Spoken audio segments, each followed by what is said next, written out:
এক দেশে এক ধনী লোকের গৌরী নামের একটি মেয়ে ছিল। সে ছিল খুব সুন্দরী, তার ছিল খুব বুদ্ধি। তার দোষের মধ্যে ছিল একটা, সবসময় কথা বলতে ভালোবাসত। মেয়েদের বেশি কথা বলতে নেই, কথা বেশি বললে আয়ু ক্ষয় হয়। ওর মা ওকে যখন তখন বলতো, কথাগুলো সে এই কান দিয়ে শুনতো, ওই কান দিয়ে বের করে দিত। তার মতে বেশি কথা বলা একটা শিল্প, ওতে আয়ু ক্ষয় হয় না।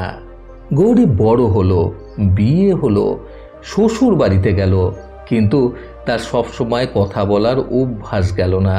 আর তার একটা কারণ ছিল, প্রতিবেশীদের মধ্যে 4টে বউ ওরই মতো কথা বলতে ভালোবাসত। গৌরীর স্বামীর মতো ওদের স্বামীরাও রাজার অধীনে চাকরি করত। ওদের কর্তাদের কাজে যাওয়ার পর 5 বউ এক জায়গায় জুটত। গৌরীর পাশের বাড়িতে থাকতো সারদা, সে কিন্তু ওই মহলে জুটত না। এর জন্য তাকে দেখলে ওই 5 জন একটু এড়িয়ে যেত, ওর দিকে ফিরে তাকাতো না। পারলে ওর প্রতি অবহেলার ভাব দেখাতো, ওর খুঁটিনাটি নিয়ে বলা বলি করত। একবার 5 জন চুটিয়ে আড্ডা মারছিল, হঠাৎ গৌরী অজ্ঞান হয়ে গেল। বাকি 4 জন কি করবে ভেবে না পেয়ে হাঁক পাক করে লোক ডাকাডাকি করলো। ওদের দেখে সারদা কৌতূহলী হলো, জানতে চাইলো কেন ওরা অমন করছে। ওরা সব জানালো। সারদা তাড়াতাড়ি জল এনে গৌরীর চোখে মুখে জল দিল।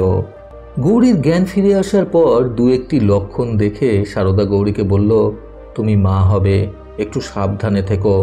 বলে সে চলে গেল নিজের কাজে। সারদা যা বলেছিল তাই হলো। বাচ্চা হওয়ার সময় এগিয়ে এলে সে বাপের বাড়ি গেল।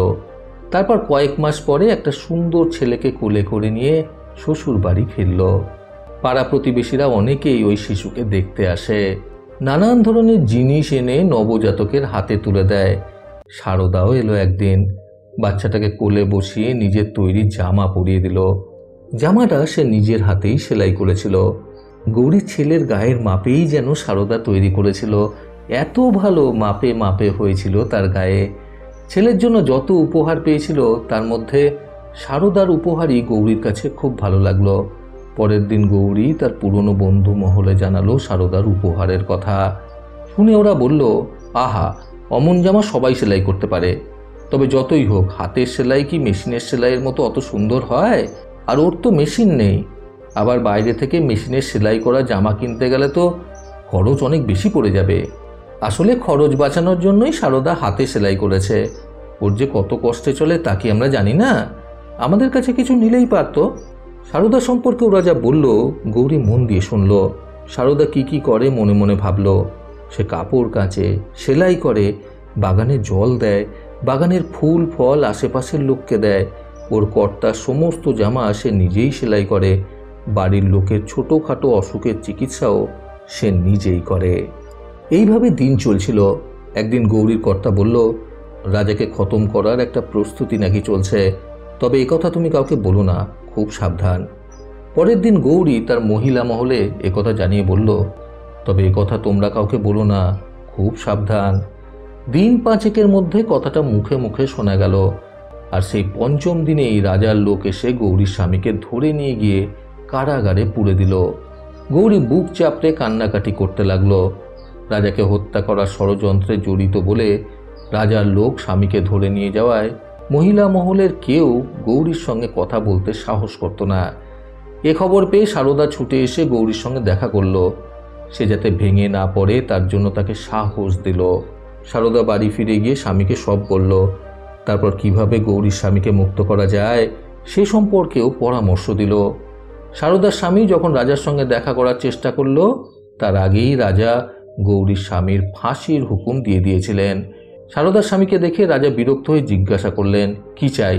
মহারাজ, আমার একটা নিবেদন আছে। মহারাজ, একটা চোর একটা বাড়িতে ঢুকে শুধু টাকা চুরি করেছে। তাকে ধরার পর শুধু টাকা পাওয়ায় তাকে চোর বলা হয়। আর তার কাছে যদি রাজার কোনো গোপন দলিল পাওয়া যেত তাহলে তাকে দেশদ্রোহী হিসেবে চিহ্নিত করা হতো। এ দুটোই যদি কারো কাছে পাওয়া যায় তাহলে তাকে কি চোর বলবেন না দেশদ্রোহী বলবেন মহারাজ? তোমার এই প্রশ্ন করার উদ্দেশ্য কি? রাজা জিজ্ঞাসা করলেন। আপনি যাকে দেশদ্রোহী বলে ফাঁসি দিচ্ছেন সে আদৌ দেশদ্রোহী নয়। সে বউয়ের কাছে এমনি কথায় কথায় গপ্প করছিল। আর তার বউ বেশি কথা না বলে থাকতে পারে না, তাই একে তাকে বলে বেড়ালো। বলল সারদার স্বামী, আমি তোমার কথা বিশ্বাস করতে পারছি না। বউয়ের কাছে গিয়ে স্বামী যে কথা বলে তা বাইরের লোক জানবে কেন? রাজা বললেন, আমার কথা বিশ্বাস না হয় আপনি মহারানীকে কোনো কথা গোপনে বলার ঢঙে বলে দেখুন, 4 দিনের মধ্যেই টের পাবেন।